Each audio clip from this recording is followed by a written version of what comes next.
Yes. I hate when people tell me, why don't you just brush your hair? It's tangly. What?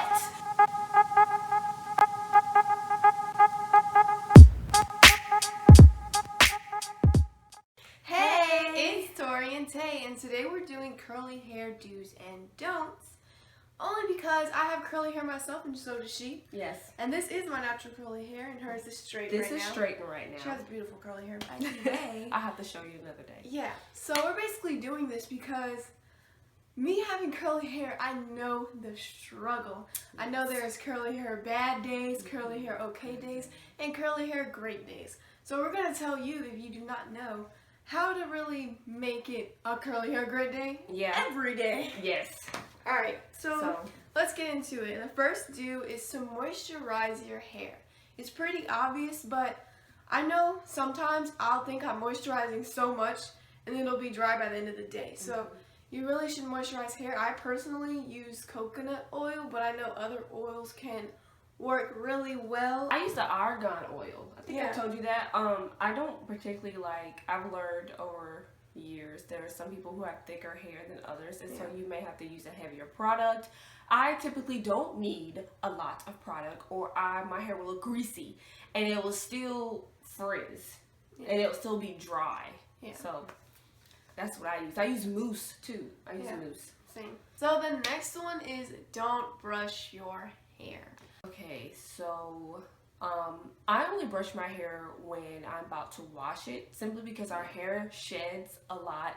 Everyday basis, everybody hair sheds. So the only time I really brush my hair is in the shower, when I can't brush it when it's dry, because that hurts really bad. And I've broke a brush before trying to brush it dry. So I only do that. What I do is I saturate my hair with water while I'm in the shower, and before I apply the product, I give it a good brushing out. If you could use a wide tooth comb, or you get a wide bristle brush, and I brush it out, and then I wash my hair, and then I let the conditioner sit in my hair while I wash my body. Then I wash it out and I brush it or comb it again. Well, for me, I know this is really bad, or people say it's really bad, but I brush my hair in the shower just because at the back it basically kind of gets very matty and like dreads itself up. And I find that the only way I can really brush my hair is when it's wet. And like I hate when people, curly hair people, I hate when people tell me, why don't you just brush your hair? It's tangly. What? It won't stay curly if I brush out my curl. What do you mean? Like, honestly, my hair will look like a poof ball. We're gonna have serious afros up in here. Like, I can't stand there like, would you just brush it? What you mean brush it? What? So the next one is trying to style your hair immediately out of the shower. Because once it dries up, it kind of gets back to the frizziness. And you kind of want to hurry up and moisturize and put something on it. Because I personally know if I wait an extra 5 minutes, it will not look Most good. definitely. As soon as I get out of the shower, what I do is I go straight to putting it in a towel to release some of the water that's still in there. And then I go ahead and immediately part my hair and start applying the product in a reasonable amount and applying to certain areas to my hair. I don't really have to crimp it because it's already curly.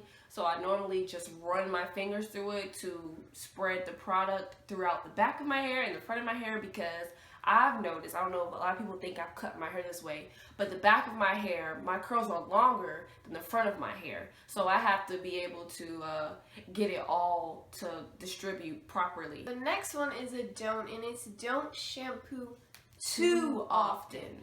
Like, I personally have heard this, but I don't know if it's completely true, but it's about shampoo, like stripping the oil out of your hair. And I honestly don't know much about it because I really don't use shampoo anyways. Use conditioner.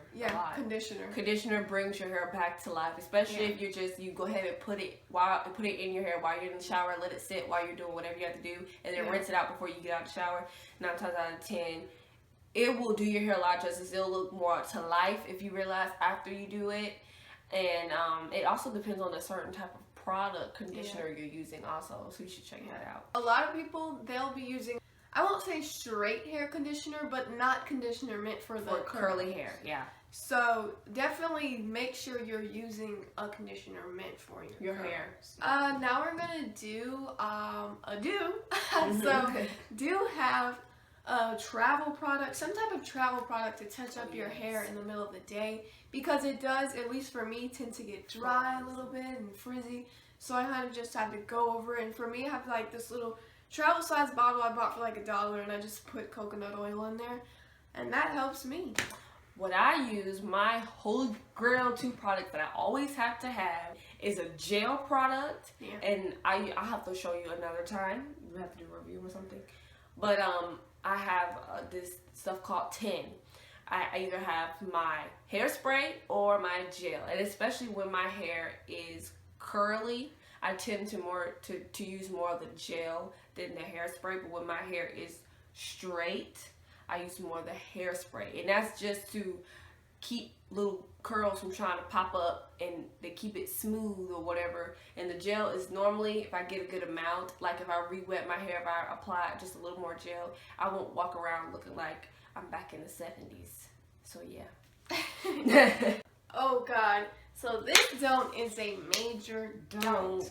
Do not cut your hair when it's wet. I have had it done myself, and she took basically all my hair away. Just don't do it, because obviously your hair is going to look longer, and then once you cut it, it's just going to poof back up, and it might look like a triangle, kind of like what I got going on right now. Might look kind of like triangle-y, so just don't. My little sister, she has really, really curly hair, it's even curlier than mine, and they tried to cut it straight, and half her hair was up here, and the rest of it was down at the bottom, and it looked very jagged, and I really was like, no, they did that wrong. They don't have to cut it all the way up now that they have messed it up like that. So just really pay attention to who is doing your hair. Yeah. So that goes into the next do, and that is do have an experienced hairstylist that knows how to do curly hair, knows how to cut it. Don't have just like a person who does not know anything about your hair type or has never cut your hair type, because they will cut it wrong. Yes. And that has happened to me as well. Yes, this lady tried to cut off all my hair. She was like, what do you do with this? Blah, blah, blah. I'm like, come on now. I have seen that there are some people who are specialized in all hair types, and there are some people that are just more familiar with a certain hair type, depending on what you have. And then there are some that you really have to only go to someone who has your hair type.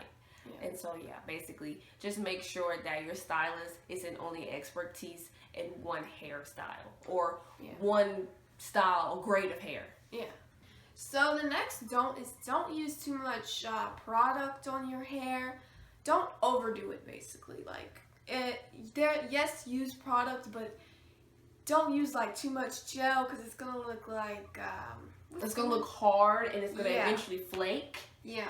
And you're gonna see, I've had this happen to me. A lot of people like, they say you got white stuff, and I'm like, oh my God, I'm like, I got Lysol. But you know, it'll start to flake, and it'll start to look kind of suspect. Yeah. And especially, like, I know girls who like to lay their hair down. Make sure you have a product and you continuously smooth it out. Yeah. Because throughout the day, if your hair start itching and you need to scratch it, it's gonna flake. Yes. So, you know, don't use too much product. And don't use too much of the oils either, because it will like make your hair look very greasy and nasty. It'll make your hair fall and just And in one way you can tell if you use too much oil, you'll run your fingers through it and you won't feel nothing but oil on your hands. Yeah. And so make sure that you distribute enough oil properly throughout your hair and not just slap a bunch of oil on the ends of your hair. Make sure you run it through. Yeah.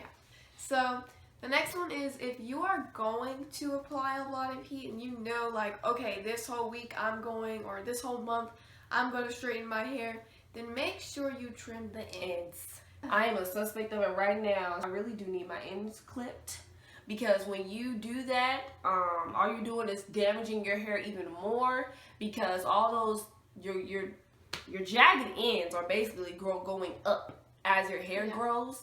And the longer your hair gets, the longer your split ends look. Yeah. And so if you get it trimmed, it keeps it healthy, and it keeps you from having a very unhealthy look when you straighten your hair. Because a lot of people can tell, like, ooh, you need to get your ends clipped. Yeah. So that's one way to avoid it. If you know you're going to straighten your hair a lot, is to make sure you have a fresh cut. Because it looks really healthy when you have a fresh cut. Okay, so the next don't is, once you're done styling your hair when you get out of the shower, do not touch it until it's dry. That will mess up the curl forming, the curl, something. You know what I'm talking about. Yes. If you've done it before, you know what I'm talking about. And it's very hard to get it to go back to what you want it to look like without you rewriting your whole head. Yes, I have done that so many times, and I have to go back in the shower. My gosh. Too much. I had got to the point where I just put my head in the sink. Because it was just like, especially if you'll realize this, you have really curly hair too. You try to get it to look a certain way, and then you brush it just a little too much, and it end up looking weird, and then you have to start all over again. Make sure that you've already decided on how you want your hair to look after and before you style it. Because if you touch it, it's over. Just one little curl can just mess it all up. So the next and last do is to use a wide tooth comb or a wide bristle brush. Because I personally, like, for the longest, I had like a brush that was like really, the bristles were very tiny and tight together. And I noticed like my hair kept coming out on it, and I kept getting a lot of split ends, and I'm like, what's going on? And then I finally transitioned to a wider bristle brush, and it's been better. So definitely try to do that. A lot of people don't realize a lot of brushes or certain combs can be really hard on your hair. Like my grandmother, she tried to use this little tiny comb, and I'm like, you can pull my hair out my head. Because, you know, a lot of it's really tangled hair, and so you have to really, I section my hair in parts, I don't know if you do that, and I just brush it out thoroughly. Or I take the wide tooth comb and I comb it out thoroughly, and your ends won't look as jagged. Yeah. And I honestly don't even use combs. I just use brushes. Because it's just, I don't know, it just seems easier. It's better. Yeah. It's better and easier. It saves you a lot of time. So that was our personal do's and don'ts of what we do and what we do not do. If you guys have any questions, anything you want to really know about, just comment down below. Hit that like button as well, and subscribe, and thank you Thanks, guys, for watching. Bye.